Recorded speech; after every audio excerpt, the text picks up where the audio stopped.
अपनी शादी की रात मैं दुल्हन बनी बैठी अपने पति का इंतजार कर रही थी कि अचानक लाइट चली गई। लाइट जाते ही मुझे अपनी भाभी की कही वो बात याद आ गई। उन्होंने कहा था कि अपने आप को पसीना मत आने देना, नहीं तो सारा महंगा मेकअप उतर जाएगा और फिर तेरा पति तुझे देखते ही डर जाएगा। अब जब लाइट गई तो मुझे भाभी की बात याद आ गई और मैं बहुत घबरा गई क्योंकि मैं बहुत काली थी। आकाश से मेरी मुलाकात फेसबुक पर हुई थी। आकाश मेरे पति का नाम है। हम दोनों रोज फोन पर घंटों बातें किया करते थे। धीरे धीरे एक दूसरे को पसंद भी करने लगे। आकाश ने जब मेरी तस्वीर मांगी तो मैं थोड़ा हिचकी, पर सोचा फिल्टर लगा के दे देती हूँ, फिर उन्हें काला गोरा तो समझ में नहीं आएगा। वैसे मेरे नैन नक्श बहुत अच्छे थे, इसलिए मेरी तस्वीर भी बहुत अच्छी आती थी। जब मैंने उन्हें अपनी तस्वीर भेजी तो उन्होंने देखते ही मुझे पसंद कर लिया। कुछ ही दिनों में हमारी शादी हो गई। शादी की रात जब मैं दुल्हन बनी बैठी थी, सोच रही थी कि मन ही मन बहुत घबरा भी रही थी कि अगर मेरा मेकअप उतर गया तो आकाश कहीं मुझे देखते ही ना छोड़ दे। इसलिए लाइट जाते ही घबराहट की वजह से मैं बाथरूम में चली गई कि लाइट आने के बाद मैं अपने मेकअप को थोड़ा सा ठीक कर लूंगी। थोड़ी देर में ही लाइट आ गई और मैं बाथरूम से बाहर निकली, पर जब मेरी नजर मेरे पति पर पड़ी तो मेरी तो जान ही निकल गई, क्योंकि वो तो। नमस्कार, मेरा नाम निशा है। मैं दिखने में एकदम काली थी, इसलिए मेरे लिए जो भी रिश्ता आता मेरे काले रंग को देखकर मुझे नापसंद कर देता। इस बात को लेकर मैं और मेरे घर वाले बहुत परेशान रहते कि आखिर मेरी शादी होगी भी या नहीं। मैं अपनी दोनों बहनों में सबसे सांवली थी, या यूं कहूं कि काली ही थी। मेरी दोनों बहनें मेरे से छोटी थी, पर उनकी शादी हो गई थी। मेरी शक्ल सूरत की वजह से कोई भी लड़का मुझे पसंद नहीं करता था। लड़के वाले मुझे देखने तो आते थे, पर देखते ही मुझे नापसंद कर देते थे। अगर मेरी काली सूरत को ना देखा जाए तो मैं हर चीज में आगे थी। अच्छा खाना बना लेती थी, पढ़ने में भी अच्छी थी। पर आप सब तो जानते ही हैं, हमारे समाज में मुझ जैसी लड़कियों की हर खूबी उनकी काली रंगत में छुप जाती है। मेरे लिए आने वाले रिश्ते मेरे मुंह पर ही कह देते थे कि ये लड़की तो बहुत काली है, अगर आप अपनी छोटी बेटी का रिश्ता करना चाहते हैं तो बता दीजिएगा। ये नहीं सोचते थे कि उनकी इन बातों से मेरे ऊपर क्या गुजरती होगी। लड़के वालों के जाते ही मैं खूब रोती थी। माँ मुझे बहुत समझाती थी, पर इस तरीके की बातें तो मैंने अपने बचपन से ही सुनी थी। वक्त गुजरता जा रहा था और साथ ही मेरी उम्र भी निकलती जा रही थी। कुछ दिन बाद मेरे से छोटी मेरी दोनों बहनों की शादी हो गई। मैंने और मेरे घर वालों ने तो मेरी शादी की उम्मीद ही छोड़ दी थी, पर कुछ दिन बाद उम्मीद की किरण नजर आई जब मैंने फेसबुक पर अपना अकाउंट ओपन किया। तो फेसबुक पर ही मेरी मुलाकात आकाश से हुई थी। दिखने में वो काफी खूबसूरत थे। जो फोटो मैंने उनकी फेसबुक पर देखी थी, मैंने फेसबुक तो लॉगिन किया था, पर उसमें मेरे नाम के सिवा और कुछ नहीं था। मैंने अपनी एक भी पिक्चर फेसबुक पर नहीं डाली थी, डर लगता था। जब मैंने आकाश को फ्रेंड रिक्वेस्ट भेजी तो उन्होंने एक्सेप्ट कर ली। उसके बाद हम दोनों की चैटिंग से बातें होने लगी। बातों ही बातों में उन्होंने मुझसे मेरी तस्वीर मांगी। पहले तो मैं मना ही कर रही थी, पर फिर उन्होंने तस्वीर भेजने के लिए ज्यादा जिद की, तो मैंने मोबाइल की मदद से अपनी तस्वीर को फिल्टर करके भेज दी। मेरे नैन नक्श तो बहुत सुंदर थे, बस कलर ही काला था, और फिल्टर करने के बाद मेरी तस्वीर बहुत खूबसूरत आई। मेरी तस्वीर देखते ही वो मेरी तारीफ करने लगे। काफी दिनों तक हमारी फेसबुक पर बातें हुई और उसके बाद आकाश ने मुझे प्रपोज कर दिया। मैं तो यही चाहती थी। जब ये बात मैंने अपनी माँ को बताई तो मैंने उन्हें आकाश के बारे में सब कुछ बता दिया कि आकाश एक सॉफ्टवेयर कंपनी में इंजीनियर हैं और मुझे बहुत पसंद करते हैं। तो मेरे माँ पापा बहुत खुश हुए और उन्होंने फोन कर आकाश के घर वालों से बात की और उनका एड्रेस लिया मिलने के लिए। तय दिन पर वो दोनों आकाश के घर वालों से मिलने गए।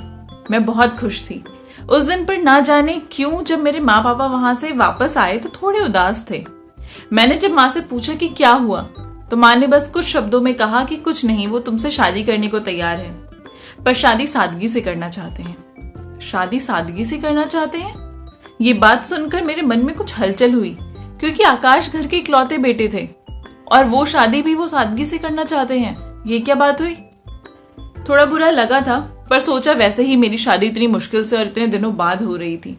हम लोगों ने लड़के वालों की हर बात मान ली और कुछ ही दिनों में मेरी और आकाश की शादी हो गई।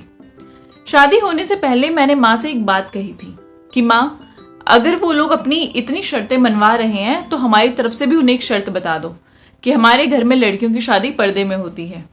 पर्दे में शादी होने से बिना किसी विघ्न के मेरी शादी हो जाएगी और किसी को पता भी नहीं चलेगा कि मैं कितनी बदसूरत हूं।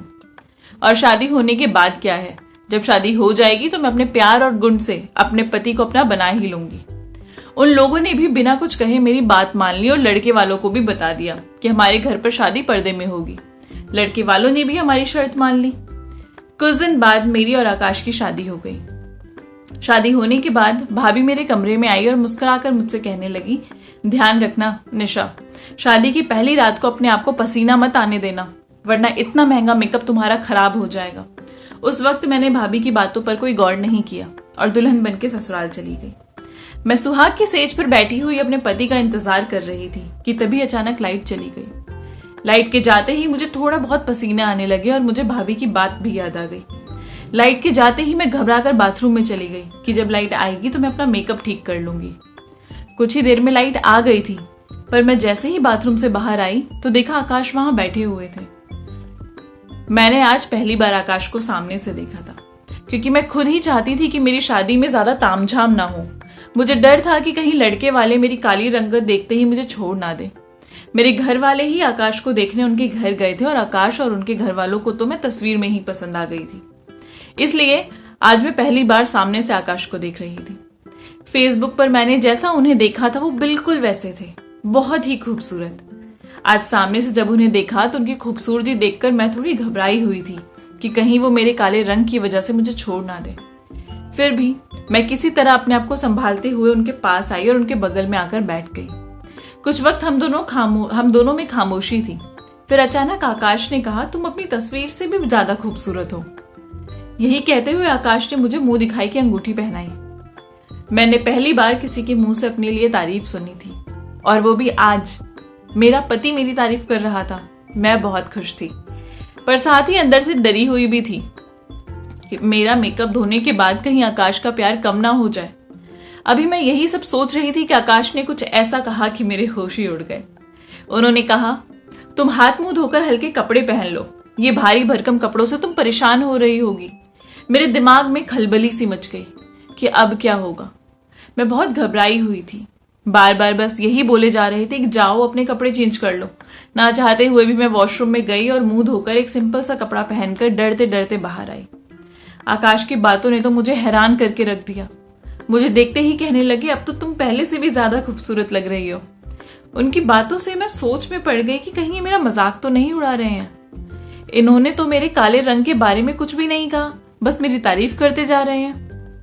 वो मेरी तारीफ करते हुए कह रहे थे कि तुम मेकअप से ज्यादा सादगी में अच्छी लगती हो।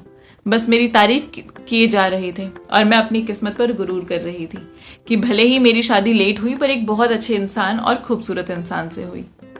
मैं यही सोच रही थी कि दरवाजे पर दस्तक हुई और उसने मेरी जिंदगी पूरी उथल पुथल करके रख दी। जैसे सब कुछ टूटता हुआ दिखने लगा मुझे। आकाश दरवाजा खोलने के लिए खड़े हुए तो मैंने देखा कि एक स्टैंड के सहारे घसीटते हुए चल रहे थे। लोहे की रॉड के सहारे कमरे का दरवाजा खोला। घुटने के नीचे उनका पैर ही नहीं था। ये सब देखकर मैं फूट फूट कर रोने लगी। कमरे के बाहर मेरी ननद है जो दूध लेकर आई थी, वो दूध रखकर चली गई। आज मुझे मेरी माँ की चुप्पी याद आ रही थी कि जब वो आकाश को देखकर घर आई थी तो वो क्यों इतना चुप चुप थी। मेरे घर के सभी लोगों को पता था कि आकाश की एक टांग नहीं है सिवाय मेरे, पर किसी ने एक बार भी मुझे ये बात नहीं बताई। उन्हें तो ये था कि किसी भी तरह मेरी शादी हो जाए और मैं इस घर से चली जाऊं। यही सब सोचकर मैं फूट फूट कर रो रही थी कि आकाश मेरे सामने आकर बैठ गए। कुछ देर तक मुझे रोता हुआ देखते रहे और फिर कहने लगे कि क्या तुम्हारे घर वालों ने मेरे बारे में तुम्हें कुछ नहीं बताया था? मैंने उन्हें सब कुछ बता दिया। शायद मेरे रोने की वजह वो जान गए थे। मैंने शिकायत भरे अंदाज में उनसे कहा, पर यह बात आपने पहले मुझे क्यों नहीं बताई? निशा, हमारी शादी पसंद की शादी थी। हमने एक दूसरे के रंग, रूप और शरीर की बनावट को देखकर नहीं पसंद किया था। हमने तो एक दूसरे को दिल से प्यार किया था। मुझे भी ये बात आज ही पता चली कि तुम इतनी काली हो, पर मैंने तो तुमसे कोई शिकायत नहीं की, क्योंकि मैं तुमसे प्यार करता हूं और प्यार करने वाले दिल से प्यार करते हैं, ना कि उनके रंग रूप से। यही कहते हुए आकाश ने मेरे हाथों को पकड़ा। तभी मैंने उनके हाथों से अपने हाथों को झटका दिया और सोफे पर जाकर सो गई। मेरी यह हरकत देखकर कुछ पल वो मुझे खामोशी से देखते रहे और फिर बेड पर लेट गए। धीरे धीरे करके मेरी शादी को 10 से 12 दिन बीत गए, पर मैं उनसे बात ही नहीं कर रही थी, क्योंकि मेरे साथ धोखा किया गया था। उस समय मैं ये भूल गई थी कि झूठ तो मैंने भी बोला था। घर में मैं सभी से बातें करती, पर आकाश से नहीं। आकाश जब भी मेरे कमरे में आते तो मैं खामोशी की वजह पूछते, पर मैं उन्हें कोई जवाब ही नहीं देती थी। सॉफ्टवेयर इंजीनियर थे वो, कुछ देर पूछने की कोशिश करते और फिर अपने काम में बिजी हो जाते थे। मैंने देखा आकाश अपना हर काम बहुत मुश्किल से कर पाते थे, पर ऐसे में भी मैं उनकी मदद करना तो दूर, गुस्से में मुंह फेर लेती थी। आकाश इतने सुलझे हुए इंसान थे कि इन सब बातों के बावजूद उन्होंने कभी मेरी मदद नहीं मांगी। वो कभी नाराज भी नहीं हुए, बल्कि मेरी हर खरी खोटी खामोशी से सुनते रहते थे। एक दिन आकाश ने मुझसे कहा कि मैं काम से कहीं बाहर जा रहा हूं, अगर तुम मायके जाना हो तुम्हें तो मैं तुम्हें छोड़ दूंगा। उनकी ये बात सुनकर मैं हंसते हुए बोली, क्या आप इस काबिल भी हैं कि मुझे कहीं ले जा सके? इस बात पर उनका चेहरा उतर गया। वो कहने लगी, मुझे गाड़ी चलानी आती है निशा। उनकी इस बात ने मुझे हैरान कर दिया। फिर मैंने सोचा शायद उनकी गाड़ी ऑटोमेटिक होगी। फिर मैंने सोचा चलो चलती ही हूं और देखती हूं कि गाड़ी कैसे चलाते हैं। मैंने देखा गाड़ी नॉर्मल गाड़ियों की तरह ही थी। वो गाड़ी को कंट्रोल करके बड़े सलीके से चला रहे थे। जब ट्रैफिक लाइट पर गाड़ी खड़ी हुई तो आसपास गुजरने वाली कुछ लड़कियां हम दोनों को हैरत से देखने लगी और हमें देखते ही हंसते हुए कहने लगी, देखो कितना खूबसूरत लड़का है और बीवी देखो बिल्कुल काली। मुझे तो तरस आ रहा है बेचारे पर। लड़कियों की बातें हम दोनों ने ही सुनी थी। उनकी बातें सुनकर तो मेरा खून खौल गया था। उन लोगों ने मेरे जख्म फिर से ताजा जो कर दिए थे। मेरा चेहरा देखते ही आकाश समझ गए कि उन लोगों की बातों ने मुझे परेशान कर दिया है। वो मुझे समझाते हुए कहने लगे, तुम लोगों की परवाह मत किया करो, क्योंकि तुम मेरे लिए बहुत खूबसूरत हो। आकाश की ये बात सुनकर ना जाने क्यों मुझे बहुत गुस्सा आया और मैंने उन्हें कहा, बस करो मेरी तारीफ करना। एक लड़की के लिए बिल्कुल आसान नहीं होता एक अपाहिज के साथ जिंदगी गुजारना। मैंने कुछ ज्यादा ही बोल दिया था उस दिन। कुछ ही देर में मेरा मायका आ गया। आकाश बाहर से ही मुझे छोड़कर जा रहे थे, पर जाते हुए उन्होंने मुझसे कहा, निशा अगर तुम मेरे साथ खुश नहीं हो तो जो चाहे वो फैसला कर सकती हो। तुम हर फैसले के लिए आजाद हो। मैंने कहा कि अगर वापसी का रास्ता इतना ही आसान होता तो मैं कब का तुम्हें छोड़ देती। यही कहते हुए मैं गाड़ी से उतर गई और आकाश को बिना अंदर बुलाए मैंने दरवाजा बंद कर दिया। कुछ दिन मायके में रहने के बाद मुझे एहसास होने लगा कि अब मेरा ठिकाना यहां नहीं है। 2 दिन मायके में रहने के बाद मैं वापस अपने भाई के साथ ससुराल चली गई। भाई को कुछ काम था तो भाई मुझे बाहर ही छोड़कर वापस चले गए। मैं घर के अंदर गई तो मैंने सुना मेरी सास और ननद मेरे ही बारे में बातें कर रही थी और इनसे कह रही थी कि तुम में ऐसी कौन सी कमी थी जो काली महारानी को तुमने पसंद किया। तुम्हारी काबिलियत देखकर बहुत सी लड़कियां तुमसे शादी करने को तैयार थी। अच्छा खासा कमा लेते हो, घर है, गाड़ी है, तुमने एक बार भी महसूस नहीं किया कि वो तुम्हारे साथ बिल्कुल अच्छी नहीं लगती। काली कलूटी कहेंगी। आकाश ने गुस्से में कहा, बस करिए मां, निशा मेरी पत्नी है और वो कितनी खूबसूरत है ये मेरे से बेहतर कोई नहीं जानता। जब मैं उसके साथ खुश हूं तो किसी को कोई हक नहीं है उसे कुछ कहने का। ये सारी बातें मैं खामोशी से सुनने के बाद सीधा कमरे में चली गई और मुझे अपनी गलती का शिद्दत से एहसास होने लगा। मैं अभी यही सब सोच रही थी कि आकाश कमरे में आए और मुझे देखकर हैरान हो गए। पूछने लगे, तुम कब आई? मैंने कहा, सही वक्त पर पहुंच गई थी। अगर सही वक्त पर आज नहीं पहुंची तो आपकी सच्चाई नहीं जान पाती। वो मुझे हैरान होकर देखने लगे। फिर मैं उनके करीब आई और सहारा देते हुए मैंने उन्हें बिठाया। खुद उनके पैरों के पास बैठ गई।